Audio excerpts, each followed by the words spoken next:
Well, good afternoon. I'd like to call to order our workshop meeting of the Board of Directors of the Vallecitos Water District for Monday, May 11th. I'm going to start by reading notice to the public. Thank you for those of you who are out there listening in. Due to the evolving situation with the COVID-19 novel coronavirus and Executive Order N3520, so long as state or local public health officials have imposed our recommended social distancing measures, Vallecitos Water District will hold future meetings via teleconferencing and allow members of the public to observe and address the meeting telephonically or otherwise electronically. During this period of time, Vallecitos Water District will not be making any physical location available for members of the public to observe the meeting and offer public comment. The public is encouraged to watch and participate in the meeting from the safety of their homes. The meeting can be viewed on the agenda page located on the main page of the district's website. Public comments or questions can be submitted to the following email address: publiccomment@vwd.org. All written comments that are received at least 90 minutes before the meeting will be provided to the board, and a record of the receipt of comment will be noted during the meeting. Members of the public viewing the meeting via the Zoom video conferencing platform can express their desire to provide input at the appropriate time by utilizing the raise hand function. Additional instructions for online participation will be posted on the district's website, which is www.vwd.org/meetings. Now we've called the meeting to order. We'll take roll call, and I'll do that now. Director Martin? Present. Thank you. Director Elithar? Present. Director Sinella? Present. Director Hernandez? Present. And I am here as well. So we're all here in attendance, and now if we're ready, we need to adopt the agenda if someone would like to so propose. Move to approve. Who is that? Second. Hernandez. Hernandez, and seconded by Sinella. Thank you, gentlemen. It's been moved and seconded to adopt the agenda for the workshop meeting today. I'll call roll call on that. Director Elithar? Yes. Director Sinella? Yes. Director Hernandez? Yes. Director Evans? I'm here. Director Martin? Yes. I accept it too. Okay, great.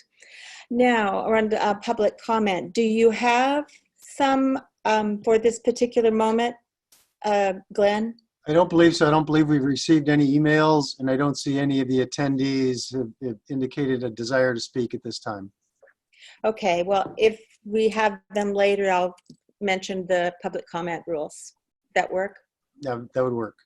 Okay, great. So first, Director Martin, do you have a question? No. Oh, I'm sorry, your name flashed, so I thought you had something to say. Okay, our first item on the agenda is item 1. It's the only one, and it's the workshop. Who would like to start that?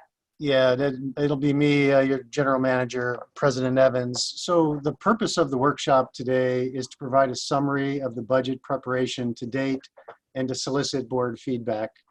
Most of the information being presented tonight has already been presented to the Finance Committee in some fashion over the past several months. The numbers that were shown to the Finance Committee may have changed slightly, as the development of the budget is always an evolving process as we move forward to adoption. And what we present to all of you today will also likely be slightly different than what we present to you in June for the budget adoption. And depending on the feedback we receive today will determine how different those numbers are. So we're in the process that we call the sausage making process. We're right in the middle of it. We've invited you in at the workshop to see how the numbers actually come together, but it's by no means done. So it's a good time to add things or to not add things before we complete the sausage making. It's been an interesting year for the budget. We start our budget process back in December, And that was well before COVID was introduced into the country. And a large majority of the budget had already been developed and put together before the mid-March stay-at-home order that the governor gave. So we're just starting to see the changes societally that may affect the budget. We're going to present three basic things to the board in the workshop today. The first is going to be a base budget, which is basically a pre-COVID budget. This is the budget that we most likely, in most of its form, we would have been presenting to the board before COVID happened. So that's the first thing. The second thing is we're going to give you an estimate of what we think the fiscal impacts of COVID may be to Vallecitos in the budgeting process. And the third thing, we're going to start the conversation about a preliminary expenditure reduction plan that's intended to address the impacts of the COVID financial impacts. We are not asking you to approve a budget tonight. That's just not on the agenda tonight. Throughout the presentation, we'll be showing you not only the numbers for fiscal year 21, which will be the budget we'll be proposing in June, but we'll be giving you a 5-year forecast for the overall fiscal health of the district. And in June, when we will be asking you to approve a budget, I want to remind you that that'll only be a 1-year budget approval, as always. That's how we do every year. But even though you're only asked to approve a 1-year budget forecast, we'll want you to keep an eye on that 5-year forecast because it's really important. Some of the actions that can be taken to address a short-term problem, but they may cause longer-term implications. But there may be reasons why we don't want to take some of those actions. For example, the single biggest lever that we have to control our budget besides water purchases is our CIP, the Capital Improvement Program. Deferring projects is probably the most common way that public agencies go to address an anticipated annual budget shortfall. The projects that we are proposing in our CIP, they're needed to address operational problems and keep our system running at its best. Some projects could probably be deferred a year or two, but that would keep them within the 5-year forecast that you're going to see. And that's why it's important to look at the long-term forecast to see what some short-term solutions or proposals may have. So deferring a project a year or two would not have an impact within the 5-year forecast. And additionally, due to COVID, we think we may see some great opportunities to save significant amounts of money on our CIP projects. I think it'll be a very hungry bidders market. Contractors will be looking for work. And whenever you get competition on bids, it always results in lower prices. Second, we're seeing historic low fuel prices for this point in time. So that's a big factor when contractors are submitting bids as well. And some of our material prices like PVC should be very attractive because they're made from petroleum products, which are also at historic low prices. Some of our CIP projects also give us an opportunity to bolster the local economy, which will be good in these COVID times. So I think we find ourselves facing great opportunities. At the same time, we're facing some great challenges with the COVID budget. So the biggest challenge we face with COVID from a budgeting perspective is the uncertainty in customer revenue. So cities, you've probably heard, are facing really significant financial problems due to their heavy reliance on sales tax from commercial establishments. The city of San Marcos, for example, gets about 63% of its total revenue from a combination of sales tax, property tax, and their rental income, all of which may be impacted throughout the COVID impacts. We don't have anywhere near that reliance on those types of revenue sources. Only about 5% of our revenue comes from property taxes, ongoing redevelopment appropriations, and other miscellaneous sources. About 95% of our revenue comes from rates and charges. So it's difficult to estimate how COVID will affect those water sales and revenues. We'll tell you in the presentation when Wes takes over how we're attempting to do so, how we're coming up with our estimates, and how we'll be tracking those. So the most important thing with any budget we adopt will be to monitor the situation as the fiscal year progresses. Right now we know COVID it's everywhere. It's impacting every aspect of life, but things are going to get better pretty soon. So I think it's important that we monitor our assumptions as the year goes on and provide updates to the board, along with any changes that we think are appropriate as we move forward.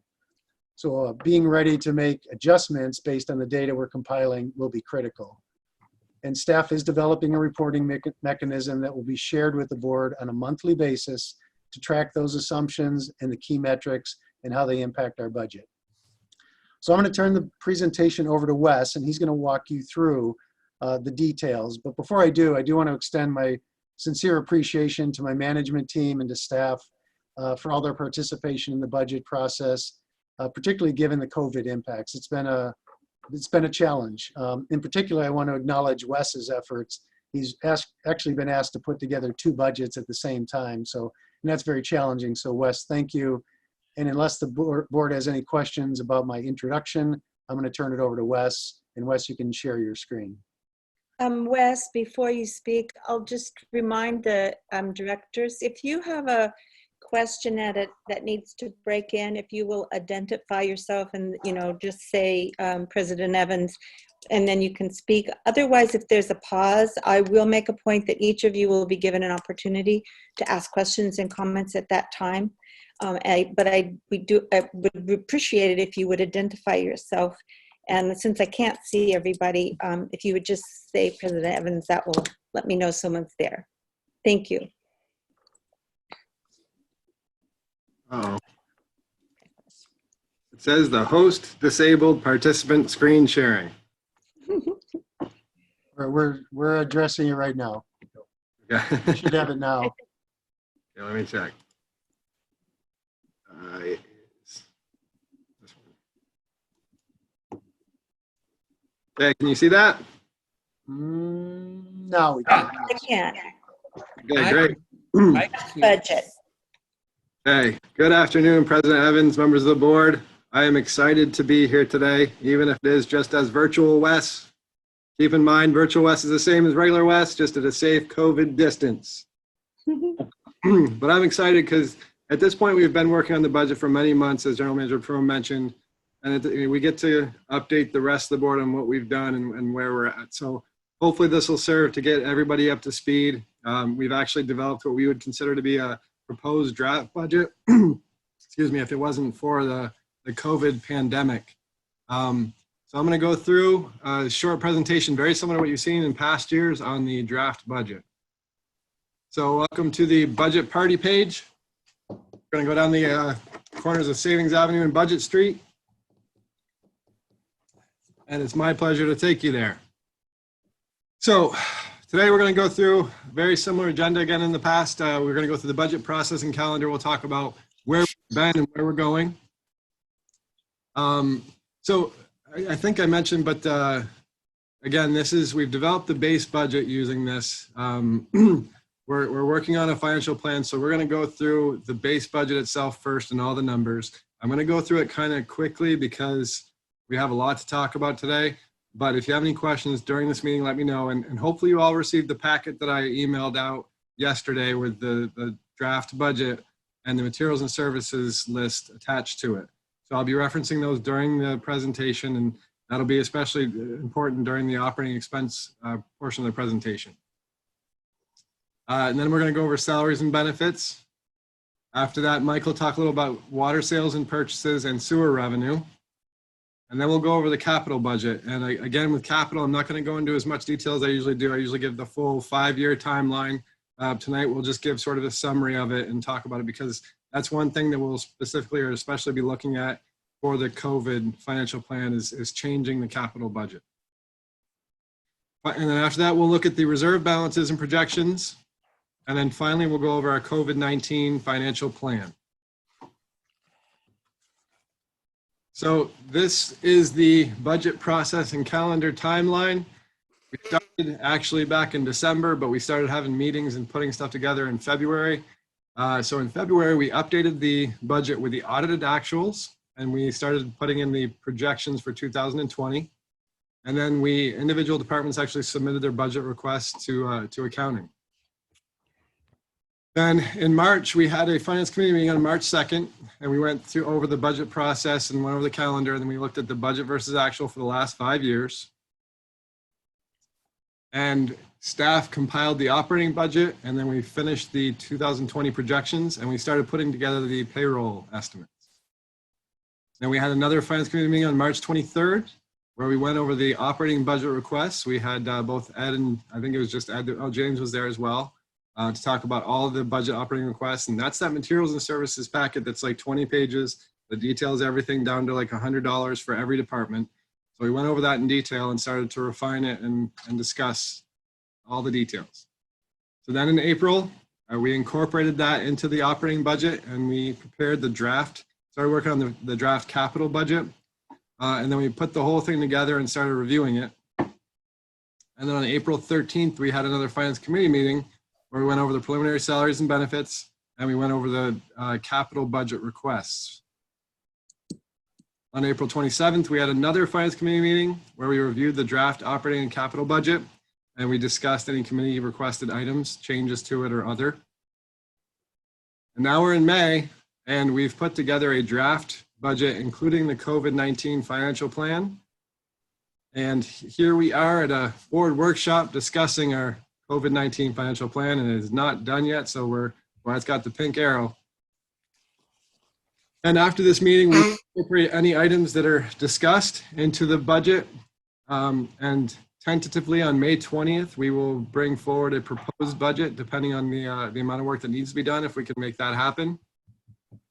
And then in June, as from the results of the May 20th meeting, we'll incorporate any items into the recommended budget. We'll revise and refine it.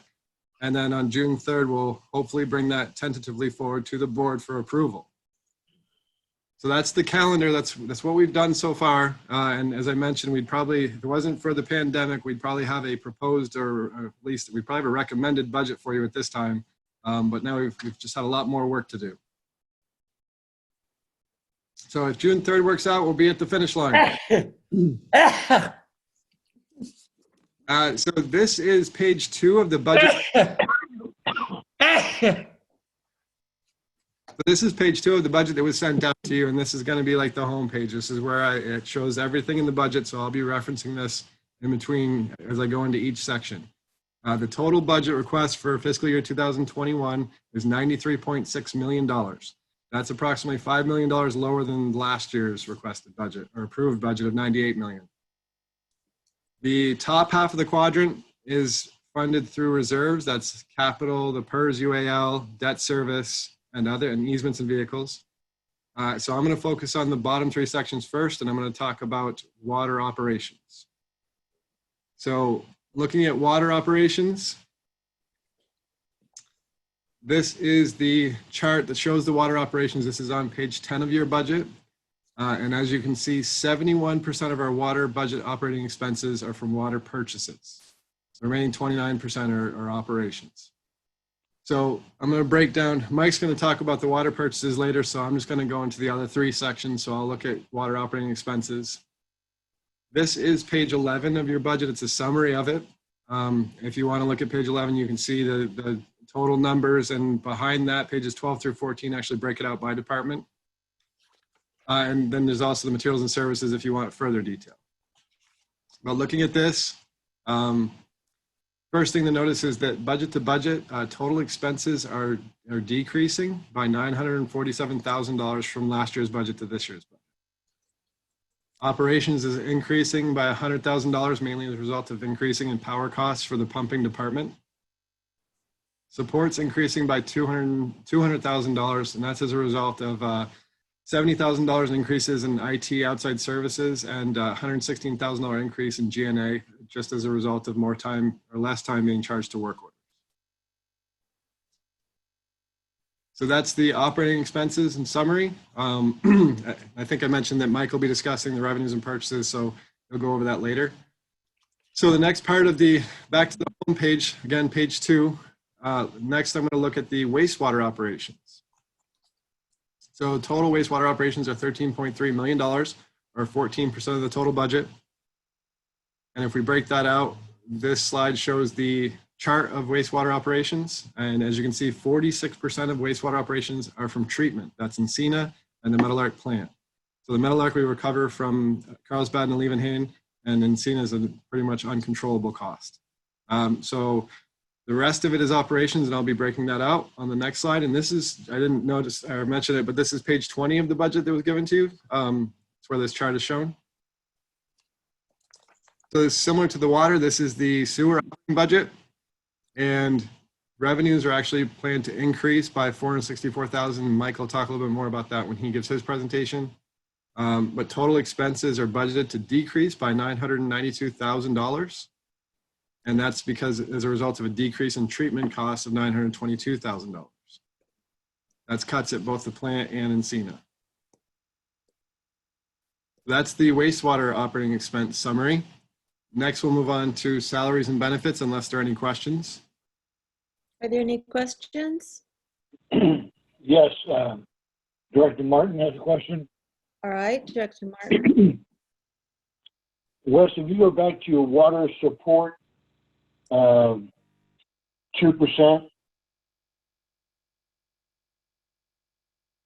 Yeah, you have it circled, right. What did you say that was for again? So we have G&As increasing by 116,000 because people aren't charging as much time to work orders according to the budget this year. Say it again. I'm sorry, you're speaking too fast. Yeah, sorry. So when people charge to work orders, it actually goes to overhead and it decreased the G&A expense. So we have less people charging time to work orders this year and charging their time to the office. That's 116,000 of it. The rest is because we have an increase in IT outside services, just contract cost increases and other. Because we had savings in fiscal year 2020. It was just like a delayed savings from renewing contracts. And now it's actually increasing this year. Thank you.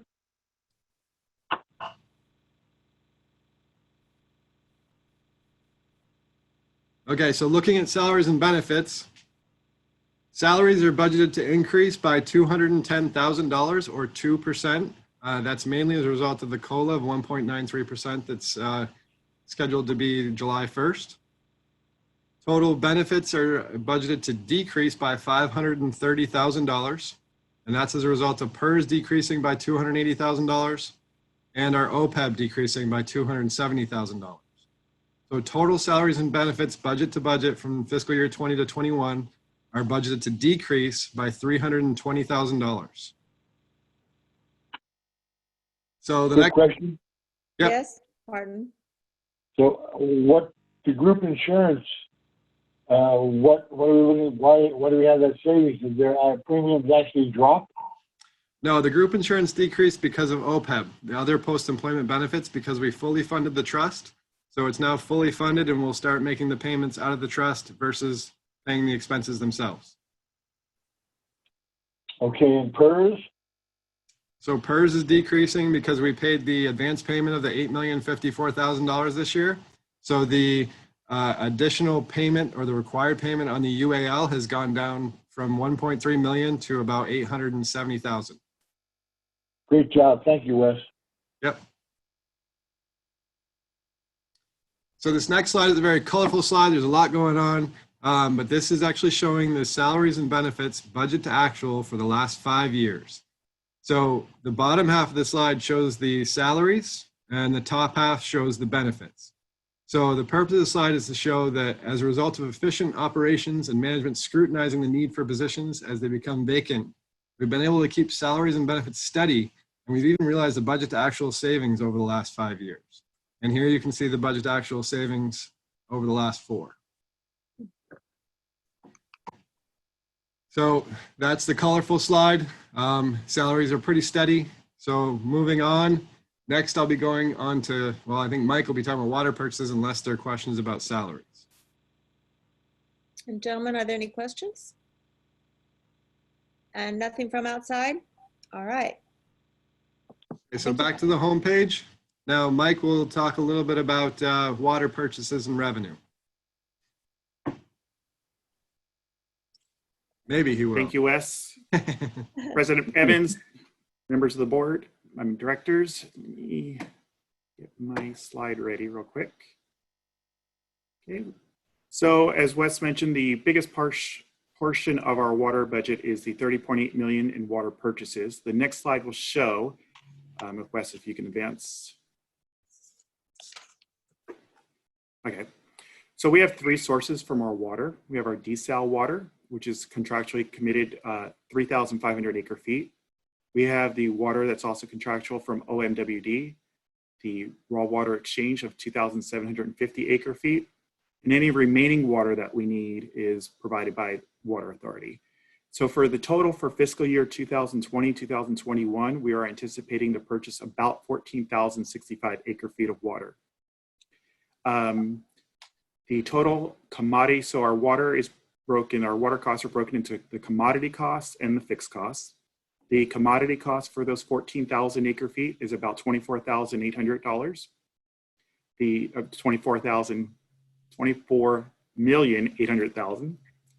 Our total fixed portion is $5.9 million for a total cost of the $30,800,000. And for this year, what I did is, I believe Director Martin, you asked last year, I didn't have the price per acre foot. So I did include a price per acre foot. For next year, our desal is going to be about $2,900 per acre foot. Our Water Authority variable cost is going to be about 1,400 acre feet. When you factor in the fixed component of the Water Authority, it's about $1,900 per acre foot. So the next slide. This is our water history sales. And if we just pay attention real quick to the 4 colorful bars on the left, that is our total sales from year to year from fiscal year 2017, which is the kind of burnt orange color, to projected for this coming fiscal year, the darker blue color. In fiscal year 17-18, we had about 15,300 acre foot of sales. This coming fiscal year, we're expecting it to be relatively flat from our current fiscal year of 13,100 acre feet. I also split it so you could see who our biggest type of customers are. And as you can see, the next section is our residential customers, and they make up a big portion of our sales, followed by the irrigation, commercial, industrial, other, and then our agricultural customers. And what I'll show on the next slide, it's a chart showing the percentage of our customer sales. So when we talk about the 13,148 acre feet, approximately 63% of those sales are for residential customers. About 19% is irrigation, 5% agricultural, and the remaining 13% is our commercial, industrial, and other. And other includes construction and just some minor accounts. I'll stop here for a second if anyone has any questions. Okay, Wes, next slide. So what I wanted to show here is the total revenue for water. In the budget, we'll show the $44,173,000. That's made up of our $14.4 million in ready to serve charges. That's the fixed portion on a customer's bill. The commodity portion is $28.5 million. And the other of $1.1 million includes water pumping charges, some interest, and some minor other charges. What I've shown the last couple of years is a kind of a sensitivity analysis of what would happen if sales would go up or down depending on if it's a wet year or a dry year. So with the budget that we showed, I believe the revenues coming in were 28, I forgot the number, right up above, $28.5 million versus the purchases. If demand were to decrease across the board of 10%, that would show a corresponding net decrease of $1.5 million in our revenue. That means 1.5 million would be transferred to reserve. A 5% decrease in demand would be about 800,000. And conversely, an increase in demand of 5% would show a net increase of $800,000 to our reserves. And a 10% increase would show about an additional $1.7 million. Hopefully that makes sense. I tried to show that the variability of what would happen on kind of like bookends if we were to have a wet or dry year. So I believe the next slide goes to sewer, if I'm not mistaken. Our total sewer revenues are projected at $21.2 million. Of that, $18.2 million is our sewer service, our flat charges. That is pretty much projected to be the same as what's in the current fiscal year. There are no rate increases and there are no major changes in our customer base. There's reclaimed sales of about 2.8 million and other, which is some small interest stuff and some other charges that we receive of about $200,000. And I believe that's the last slide I have. Yep, then it's back to Wes unless there's any questions on the revenues.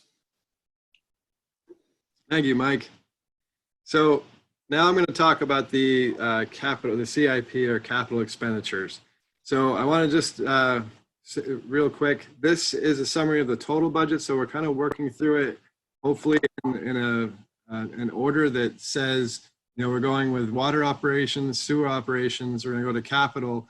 And then at the end, it all flows into what are going to be our reserve projections. So we're making our way there. And this part of it is the capital part. So total CIP requests for fiscal year 2021 are $26.5 million. And for the 10-year forecaster request, it's $145 million. That's compared to $140 million in the 10-year for last year. So looking at the CIP, this shows the total CIP is on page 34 of your budget if you want to see a listing of the CIP projects. And then we also have vehicles and equipment down bottom that are on page 94 if you'd like to see the detail to the vehicles and equipment. And this is just a summary. And as I mentioned, I'm not going to go into as much detail in the CIP, but feel free to ask questions if you have them, just for time savings. So total CIP for the 10 years is $145 million. Of that, 46.6 are carryover projects. These are projects that were in the previous year's budget. It could be multi-year projects or single-year. Typically, they're multi-year projects that just haven't been completed yet, so they're budgeted to carry over into this fiscal year. The next portion is 67.3 million for the new CIP request. That's both additions to carryover projects and new project requests. Finally, we have future CIP requests. Those are for projects that will not be worked on in this budget year. They're in fiscal year 21, 22, and outer years. We have to include them for planning purposes.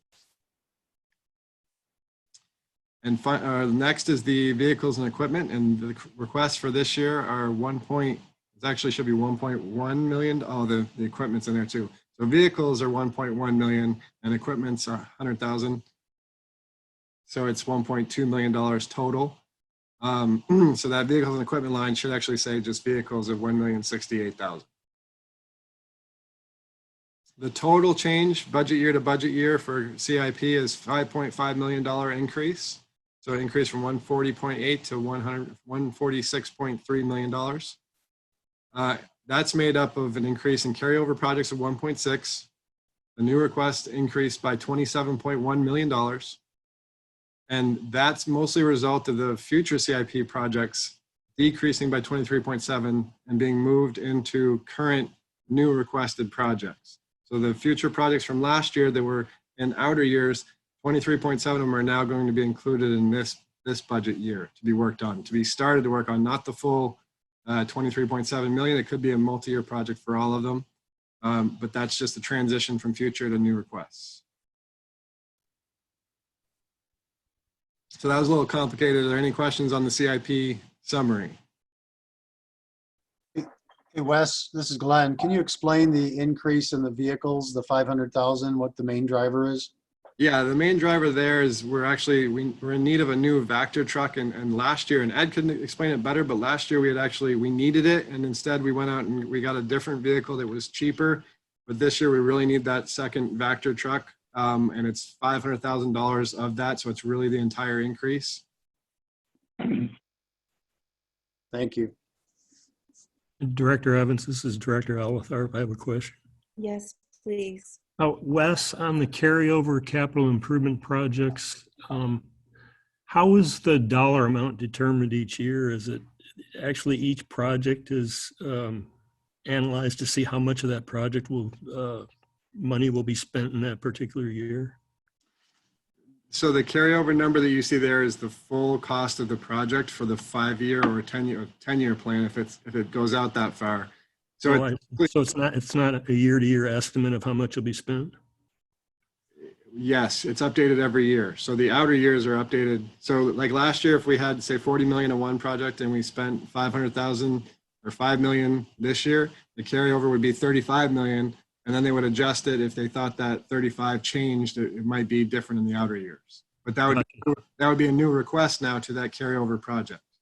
Okay, thank you. That clears it up for me. Any others? No, I think you can move forward, Wes. Okay, so this chart here, instead of showing all the detail, I'm just showing it graphically. These are the CIP costs for the next 5 years. It's broken out by water and sewer projects. And as you can see, sewer is the majority of our CIP costs that are budgeted for the next, or requested for the next 5 years. So of the $145 million, and actually I should say 10 years, I'm sorry, of the 145 10-year total, sewer is $106 million of those projects. So moving on, this chart is just really the only purpose of this is to show the breakout in the sewer CIP costs. So nothing is different except for the bar on the right, which is sewer, and you can see that a portion of that is Encina. And I just want to reflect the portion of our sewer costs, since there's such a big number, the portion that belongs to Encina, or Encina is charging us for, and it's actually 30 million of our $106 million total. So they're about $6 million a year, so it is a significant number. So then those are the CIP costs. From there, we're going to be rolling everything up, including our operations and CIP, into our reserve projections. So this is sort of how we develop the 5-year forecast. We go into our reserve projections, start looking at our balances, and go out 5 years. We look at our days in cash and everything else. This is really where we get into the rating criteria and the health of the district. So this next slide is a lot of numbers, I know, and it's just showing how that's calculated. So I'll get into this graphically afterwards. I just wanted to kind of show you how everything rolls up and moves forward from here. So we start our reserve projections with the beginning balance. This is projected as of the end of fiscal year 2020. From there, we actually have our operating transfers. So that's the excess of revenues over expenses for both water and sewer transferred into reserves. And this is a summary of all of our reserves, our replacement and our capacity, everything rolled into here. So then you have your other revenues, your capacity fees, property taxes, RDA pass-throughs, any project for grants, and investment earnings. This number here, the 26.5, is what we just discussed. These are the CIP costs for fiscal year 21, and you can see that goes out for 5 years. So each of the 5 years is detailed there, or listed there. The vehicles and equipment, you can see the $1.1 million. And the funding of the PERS and the debt service payments are all distributions from reserves. And the ending reserve balance is $67.3 million budgeted at the end of fiscal year 2021. So that amount is above the floor and below the ceiling. The floor is at the bottom there at 27.8, and the ceiling is 95.1. So looking at that, we then go into further rating criteria. We like to look at our days in cash, and in discussions with Fitch, if we keep our days in cash along with our other criteria above 300, because we have quality management, we have an excellent board that are open to raising rates when necessary, we have strong reserves, and we have a good debt plan, we should be okay having and maintaining our credit rating if we keep our days in cash above 300. So we have that. So it's 424 budgeted for this fiscal year, and our debt service per our refunding bonds 2015, the covenants state that we have to keep that above 115%. So here we're showing 189%, so we're well above that. So we're healthy in both of those categories. And as you can see, going out to 5 years, we stay above all those criteria. One thing I would like to note before I move on to the graphical representation is that we are planning debt. There's a plan to issue debt for capacity projects starting, it's probably going to begin mid-year 2022 because it's a 6-month process. We have $27 million in projects that we will have to issue debt for in order to pay for those projects, and it's for capacity only. So we have 27 million. The total debt issuance that we're going to be doing is 40 million. 27 will be into reserves in 2023-24. And the other 13 million will be paid. It'll go into reserves and be paid out for projects in 2025. That's $40 million in debt in 2023-24. That's the reserve plan as of now per the base budget. So now we're going to go into graphical representation of that, and then we'll dive into the COVID-19 financial plan. So here are the reserve balances back from 2015 to the budgeted request of 2021. And as you can see, reserves have been healthy and pretty much climbing till 2020. But we knew we were going to have several sewer projects, most of it being capacity. and we knew they'd be drawn down. And as you can see, sewer reserves are actually coming down about $11.4 million, and that's as a result of the San Marcos Interceptor of $6.7 million, and Encina of $4.1 million for fiscal year 2021. So the next slide, this shows our water reserves for replacement. So this is only the replacement reserves for water. If we're looking at setting rates, or basically setting rates, we have to look at the replacement reserves because that's what's funded through rates. Capacity is not funded by rates. So looking at the water replacement reserves, we are well above the floor and below the ceiling. So throughout the 5 years, 2021, we're at 34 million, the floor is 15. And going out to 2025, we're at 30 million and the floor is 19. So the replacement reserves are healthy. So looking at this, there would be, that's how we would determine if we needed to fund more into reserves to, for capital projects. So this is the water reserves in total. This combines the replacement reserves and the capacity reserves. And as you can see, the capacity shortfall is drawing down the reserves significantly. So we went down from 34 million 2021, and because of the deficit, it's down to 26 million. And then in the outer years, 2025, we were at 30 million. The deficit brought it down, the shortfall brought it down to $22 million, which is just above the floor. We're still above the floor, so there's no need to issue debt for capacity, except for those major projects that we would have to fund. But we don't need any earlier debt than that based on this. And if we issue debt, it would only be for capacity because this shows how the capacity shortfall brings down the total reserves.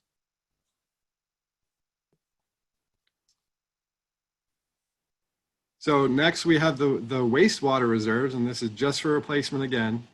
So if we were looking at setting wastewater rates, we would look at this chart. And the 2021, the wastewater reserves are 51 million, well above the floor of 25. They do come down because of sewer projects. But in 2025, we're at 49 million, which is still healthy reserve level above the floor and below the ceiling. Now, when we combine the wastewater reserves, this is the total. This incorporates the capacity shortfall. You can see how there's a dip in 2021 down to 42 million. It goes down to 38. It climbs back up in the outer years because we have the debt issuance planned for those capacity projects. Those are mostly sewer capacity projects. And that's about $40 million of debt coming into the capacity. So it's not drawing it down as much in the outer years. So I don't know if I went through that too quick, but if anybody has any questions on that, I'm happy to answer it. Okay. So this next slide, this is my famous days in cash slide. This is important as far as our rating criteria. We want to maintain our AA+ and possibly get to a AAA. We want to be the best. So we can see going back to 2010, these are the days in cash per the Fitch median rating for the water industry. And you can actually see that in 2021, that for this fiscal year, they've downgraded it from 561. They didn't downgrade it. The statistics came back that said the median in the water industry is now 545 from 561. So you can see the purple line is Vallecitos days in cash historically. And in 2019, 2020, we almost actually hit the median of the industry. But now we're going to start to drop again, mainly because we're paying out. We have the San Marcos Interceptor, we've got Encina paying out, we've got the PERS UAL. So it's bringing it down to 424, but we're still at a healthy level above our line of the 300 that we've kind of established as our goal. So the other thing to mention is looking at this, it's well above 300 in the outer years. So I consider it to be healthy. And then looking at our ratings history, I know Director Sinella had asked about this in the past. So we were AA back in 2009, 2010. Then we got upgraded in 2013 to AA+. And 2014, 15, we were reaffirmed at AA+, and we were reaffirmed once again in 2017. So if we look at going out for debt in the near future, and we've actually kind of already started this, we'll have to do another surveillance with Fitch to hopefully reaffirm that credit rating again. So that's the reserve balances and days in cash. The next thing I'm going to talk about is the COVID-19 financial plan. So if we don't have any questions, I'll move on to that. Okay, so this is probably the moment you've all been waiting for. This is where it gets exciting. You never hear anything about COVID these days, so I'm going to bring it back. So we started looking at this a while ago and looking at how to estimate the financial impacts on Vallecitos of COVID-19. So we come up with a plan, and the first part of that plan is we are going to try to estimate the impacts of COVID-19, and we're going to do that by using reliable sources citing recent and relevant data regarding observed or anticipated financial and operational water utility impacts. Then we're going to monetize those impacts. We're going to apply that data to Vallecitos, specifically to our customer composition and our financial characteristics. And then after we've monetized it, we're going to incorporate it into our budget, our current year and our 5-year plan. And then next, we're going to track it. We're going to track the actual impacts on a monthly basis using all available data sources, including financial reporting and customer statistics. And finally, we're going to provide updates to the board. We're going to provide regular updates to the finance committee and the board of directors to receive feedback and make adjustments if necessary. So if we're tracking our financial impacts and it doesn't go the way we plan, we can always make adjustments during this plan that we have here in providing updates to the board. So those are the steps of our plan. So I'm going to go into the estimating the impacts. So how are we going to estimate the impacts? Well, we took the report from Vallecitos. Vallecitos was commissioned by the American Waterworks Association to provide a financial impact of the COVID-19 crisis on U.S. drinking water utilities. It was prepared on April 14, 2020. So we're looking at this report as our source. And Vallecitos actually performed a study and got responses from, I'm going to do quick math here, not too quick math, 55 agencies throughout the US. And you can see in this chart where they were located. 16 were on the west. Those were just the responses to the questionnaire. They also cited several other sources, including the census and COVID-19 economic scenarios by Moody and several others that are listed here. So all of this was incorporated into their report to develop a methodology to calculate the impacts of COVID on the water industry. So looking at this, basically to summarize sort of the aspects of the report and how we're going to incorporate it, the purpose of it was to estimate the aggregated financial impacts on drinking water utilities due to the following criteria. And those were changes in utility policy. So if agencies decided not to collect delinquency fees anymore, like not charge late fees, not to lock customers, so on and so forth. Losses in revenue, declines in water sales, things like that. Or operational action taken. Also from reducing, deferring, or eliminating capital expenditures. And finally, from reduction in system development charges and user charges from new growth. So looking at that, we looked at our lost water sales due to decreased demand, and using the Vallecitos methodology, we estimated that to be about a 35% reduction in commercial demand, but a 5% increase in residential demand because people are staying home and using more water. Next, we looked at the increase in bad debt expense due to customers being unable to pay. That was calculated at 10 times the current levels. Next thing we looked at was the reduced delinquency charges due to changes in policy. So we are not charging late fees if customers call and request that we waive them, we are waiving them. So that amount is estimated at about 70% reduction in our current or our budgeted late fees. So what we had in the base budget we provided, we're reducing that by 70%. We're saying we're only going to collect 30% of it. The next thing we looked at was the reduction in lock charges due to changes in policy. We are not locking customers right now, so we're not charging anything. And typically we get $150 is the charge to go out and lock someone's meter. So that has been estimated at 100% reduction for the upcoming fiscal year. And the next thing was the reduction in capacity fees due to slow growth. So Vallecitos estimated that capacity fees will actually be reduced by 75%. Now, it's important to note that all of these impacts, we've estimated their impact for the full upcoming fiscal year. but then we're planning for 2021-22 to actually see about a 50% recovery. So we're estimating almost a full 2-year impact from COVID-19 with full recovery in 2023. So this is just, I know this is a lot of numbers. I just wanted to show you that we didn't just make up these numbers off the top of our head and come up with an easy estimate. We actually went through these calculations to get how we're going to go about monetizing the impact. So we did a lot of numbers. I just wanted to share some of my pain with you. And you can see these are the tables we had to fill out and calculate using our agency's makeup. So for example, our bad debt expense as a percentage of total revenues right now is 0.08% for water. For sewer, it's 0.07%.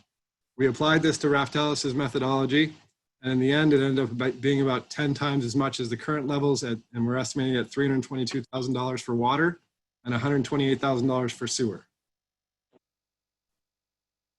Excuse me. So now, that was monetizing the impact. We went through, I'm only going to show you one, but we went through all their tables in the report. Anything that we felt applied to Vallecitos, we applied it to our agency. So the next thing we did after monetizing it was we had to budget for it. So in order to budget for it, we looked at water first. So looking at water, water is going to be in blue on this slide. So just to keep track of water. So lost water sales, we're estimating at $1.7 million for fiscal year 2021. But then you also have a decrease in water purchases from not selling that water. So the decrease in water purchases is estimated at $870,000. Lock charges, we're estimating 100% reduction, so we won't collect $243,000 in lock charges.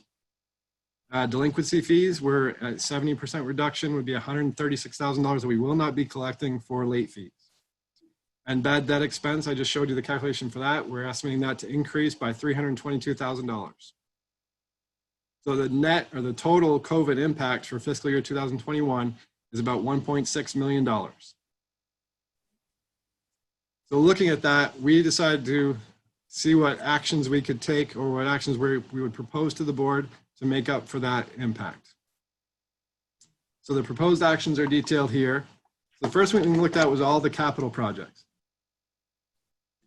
We tried to determine if we could delay any projects, even though all the ones we'd already narrowed down for the proposed budget, we'd really refined it and gone through the full process. So it was really down to the bones, but we found about 12 projects that we could delay at least 1 year, and that resulted in $595,000 in savings in fiscal year 2021. And then we looked at the vehicle purchases, and we found $208,000 that we could delay until the next fiscal year. And then next, we went through all the operational expenses, that whole materials and services sheet, the sheets I gave you for water and sewer. And even though we'd really refined it already, we were able to find $87,000 in savings there as well. So we actually were able to find $890,000 in total COVID offsets. So we were almost able to realize that, it's basically minimize the impact of COVID on the district for fiscal year 2021. So that's for water. So that's the total water impact. So if there are no questions for that, I'll move on to sewer.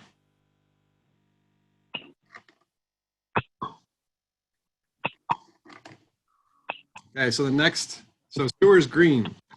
So lost sewer sales are estimated at $770,000. And then delinquency fees or late charges that will not be collected for sewer are $46,000. The increase in bad debt expenses you saw per that table are $128,000. So the total COVID impact is estimated at $944,000 for sewer. So the actions we're proposing for that, the same capital projects that had a sewer component to them, we're able to delay those. There were a couple that were sewer only, but the overall delay would save us $698,000 in fiscal year 2021. And then delaying the vehicles would save us $199,000. And then the operational cuts we're able to find in sewer were $67,000. So the total COVID offsets were $964,000, which is actually greater than the total COVID impact. So those are the impacted areas and the actions we're proposing and moving into our financial plan and our COVID budget.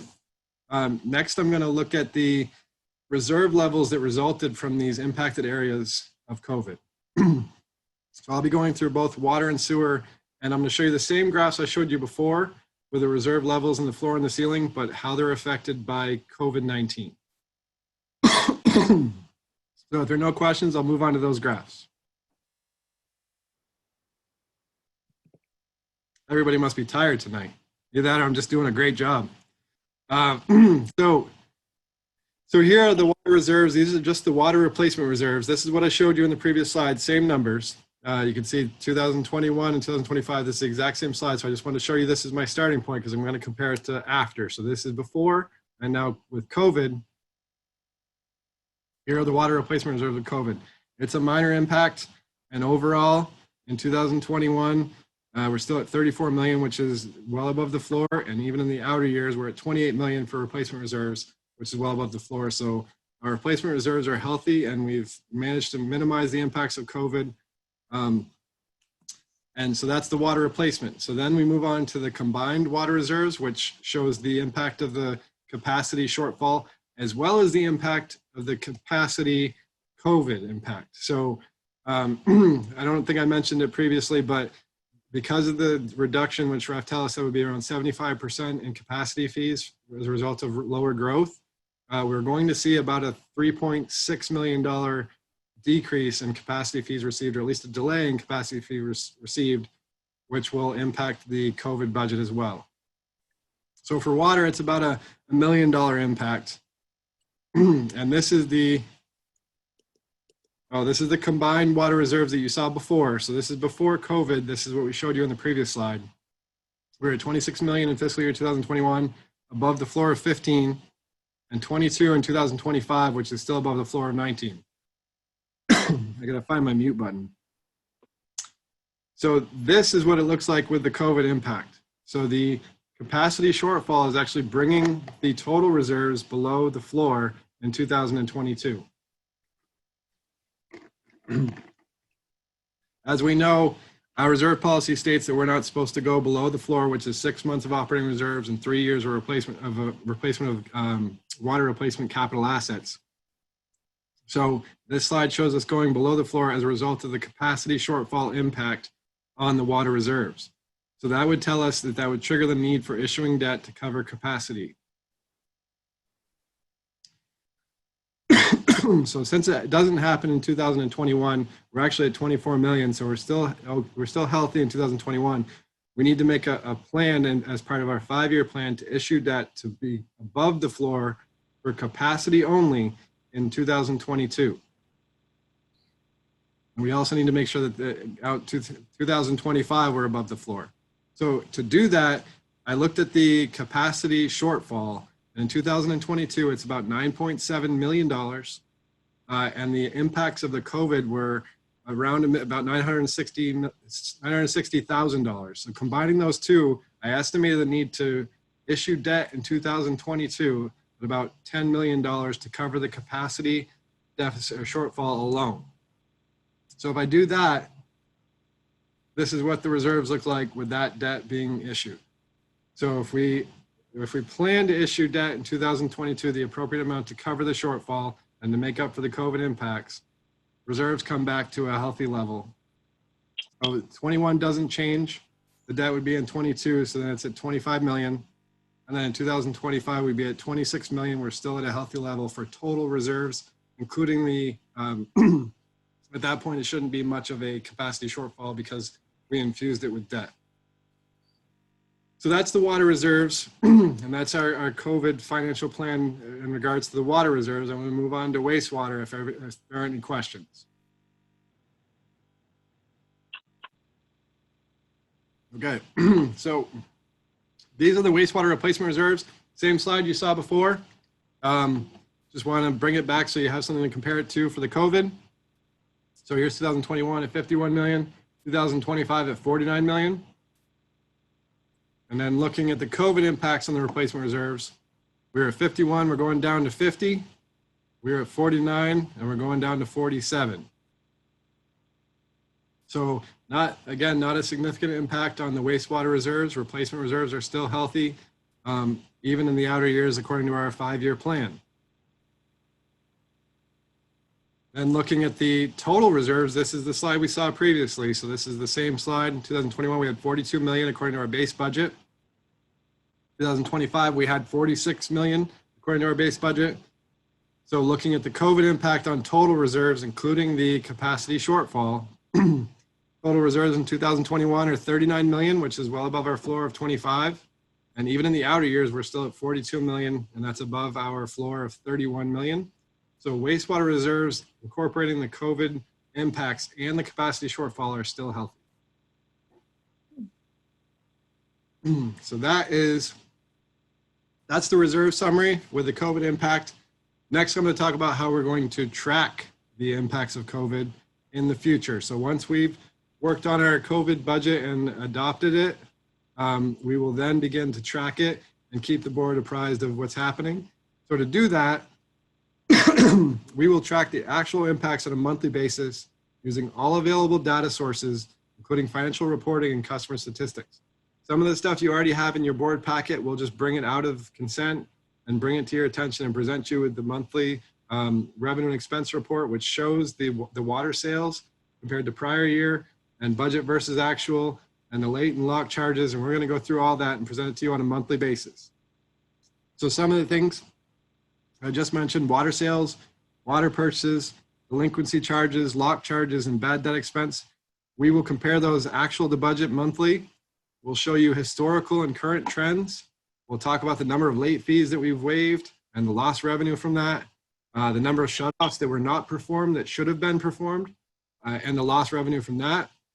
And then we'll talk about the increasing bad debt expense, and we'll also give you a historical and current trends on where that's going, and we can do that monthly. So that's how we're going to track it and give you updates moving forward. So this next slide shows that basically, just to summarize what I just said, we're going to give you monthly reports presented to the board, illustrating the results of us tracking it. And these are just sample slides, but hopefully ours will look even better than these when we give you our graphs and charts. We'll try to give it to you as much graphically as we can, because I know that nobody likes a lot of numbers except for maybe Mike. So that's really all I have on the presentation for today. Thumbs up from Mike. That's all I have on the presentation for tonight. If you have questions, I'm happy to answer them. Okay. Do any of you have questions for him? Yes, Director Sinell. Thank you. Thank you, Wes. You know, as it pertains to the bad debt and the lockouts and whatnot, how long are you guys forecasting that policy change to stay in place? So we've got that in place for the full fiscal year 2021, and we've estimated about a 50% recovery in 2022 with full recovery in 2023. So it's going to be about a total 2-year impact on Vallecitos. Okay, thank you. And if I can add to that, this is General Manager Pruitt. Right now, the state is controlling some of our actions. They're mandating that you can't lock people. So at some point in time, as the situation improves and the government rescinds some of those orders, we'll have to approach the board and find out if the board wants to go back to locking people off or not. So I think we'll have more autonomy and more control as the year goes on, but that doesn't mean we have to change our policies as we allow people to recover from the COVID financial impacts. Yeah, this is Director Snellick. I'm agreeable with the policies that we have in place, and I'm glad that we actually implemented them before the state mandated us to. I was just curious at what the model included as far as length of time. Any other directors? Well, you're right, Wes, you either did a great job or we're all tired, but either way, it worked. It was a really good presentation. Thank you. So President Evans, if I may, just a few comments to kind of close out at least our portion. Yes. So I just wanted to say from a summary perspective, even with the COVID impacts, our fiscal year 21 projected reserve levels are fine. You've seen, Wes showed a lot of slides that shows over the next 4 or 5 years, our reserve levels decreasing. That's not unexpected. all along for the last 5 to 10 years, we've been building our reserves because partly we knew there was going to be a large capital program, and partly is we wanted to position ourselves for whatever may happen in the future. We certainly didn't anticipate COVID, but you try to prepare yourself for whatever you can. So I think coming off the reserve ceilings is a good thing. I think being able to spend it on necessary costs, whether they be capital or operational projects, is important. I think the approach that staff is developing is prudent in light of the district's financial health and the conditions we anticipate next year. Remember, our situation, I think, will improve as the county begins to open up and people return to work. We took kind of, I'll say it's a worst case based on the methodology that Wes went over, and assume this is going to last for a whole year, all of fiscal year 21. We may find the county starts to open up before fiscal year 21 even starts. So I think some of the numbers that we see here are hopefully very conservative, and we won't see quite the extent, but I think they'll last for a long time. There's clearly going to be some of our customers that are out of work or facing other financial problems that are going to struggle to pay their bills for quite some time. And what Wes said at the end was really important. We need to monitor the market conditions and our internal metrics and be prepared to change as necessary. And that could be up or down, depending on how the marketplace is reacting, I guess. And I do like the idea of keeping an aggressive CIP, our capital improvement program. I truly believe in the next year to two, we're going to really get some lower prices in our CIP. And if these are projects we're going to be building within the 5-year window anyway, I think I'd rather do them earlier rather than later to take advantage of those lower CIP projects, the cost of those projects. So with that, we'd be happy to take any questions unless the board is happy with that. Otherwise, we'll be scheduling another board workshop. Wes said tentatively it might be May 20th, which would be next Wednesday. It'll depend on how much feedback we get and how many changes we need to make. We certainly want to make sure we're ready for the next meeting. So with that, I'll turn it back over to you, President Evans. Thank you. So directors, do you have any questions or comments? I'll just go down each one of you and make sure I didn't miss you. So if you don't mind, I'll start with you. Director Hernandez, do you have comments or questions? I guess not. And Director Elithar? Yeah, I had one question related to sewer that I should have asked back when Mike Arthur was going over it, but I was just curious as to what the split is between, maybe on a dollar basis, what's the split between the fees we collect as flat rate and versus those that are based on water consumption? Would you happen to know that? I did do a calculation on that. I will look it up. I don't have it right at the moment, but I do have that for you. Okay, that's fine. Thank you. You're welcome. And Director Martin? Just one statement, I guess, is I'm not thrilled about the idea of putting off CIP projects. I understand it's a way to balance the budget, but it just defers it to the following 2 or 3 years. And we're not being as aggressive as we were when we approved it last year by cutting that off of this year's. So I have a concern about that and finding ways to make up that deficit other than pushing off projects that we know are needed. We're just assuming we can outlive their useful life a little bit longer. And thank you, Wes, for sitting up the entire time. Director Hernandez, did I miss you? Or Yeah, were you? no, I don't know what happened. I fell off I may have fallen asleep, quite frankly. You fell asleep. Well, Wes and Mike and your staff, excellent presentation.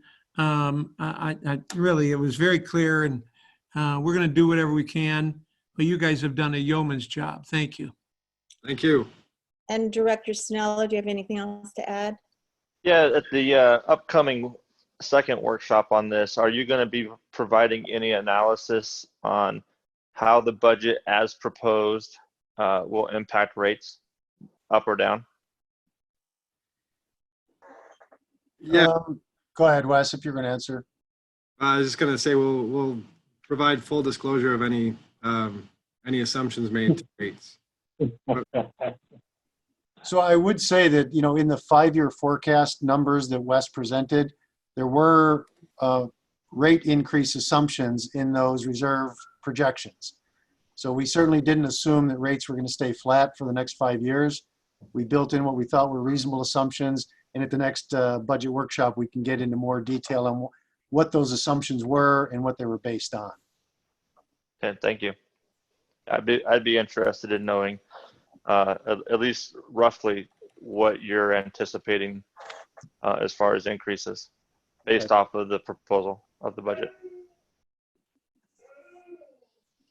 Yeah, and hopefully by that time, we may have more information from the County Water Authority, who's clearly one of our biggest rate drivers, the cost of purchased water. And as they refine their budget and provide us with numbers, we'll fit them into our budget projections as well.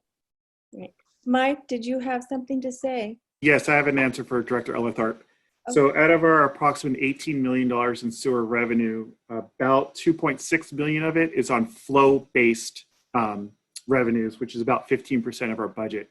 The rest, the remainder 85% is on a flat rate charge. All right, great, thanks. You're welcome.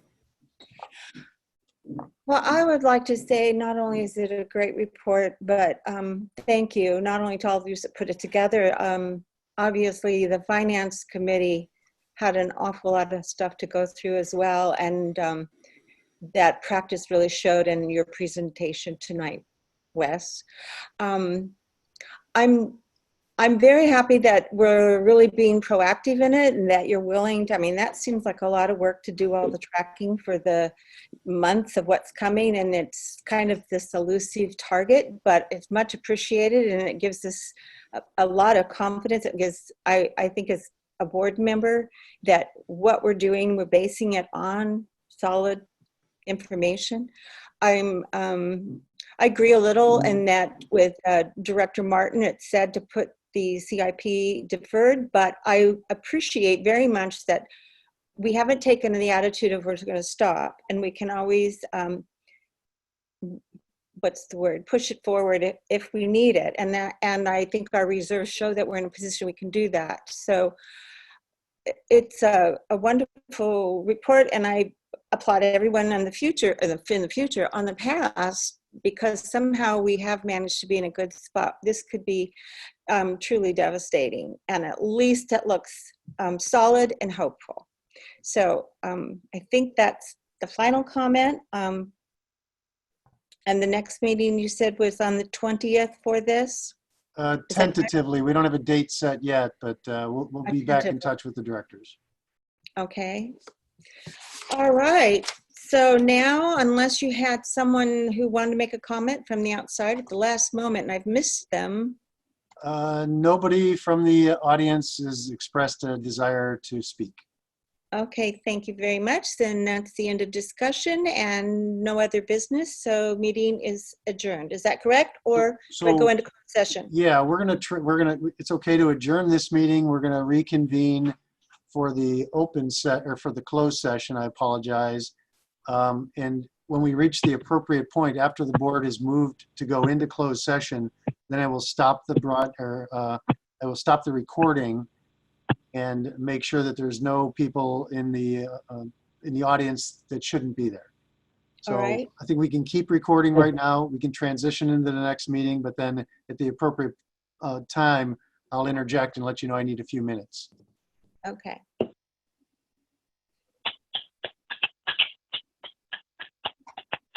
But for now, we could probably move on to the next. The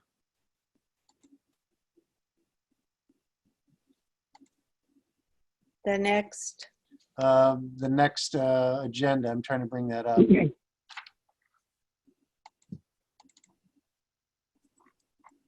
Nope, that's the. Do you see the agenda for the closed session now? I do see the agenda. Are you ready for me to open that? Yeah, I believe so, unless General Counsel Gilpin has any comments about our transition from one meeting to the next. All right. I don't have any other than you just need to announce that you're moving into closed session for the item identified on the agenda as conference with labor negotiators pursuant to Government Code Section 5497.9. That's all you needed to say? Yes. Okay, well then, Everybody have a good night. Thank you. bye. Thanks, Wes. I started the recording, so. Okay, we're adjourning out of closed session at 4:51, and there's no reportable action. President Evans, you can take over the meeting. Close it. Sure. All right, meeting is adjourned. All right. Thank you, everyone. Have a good night. You all.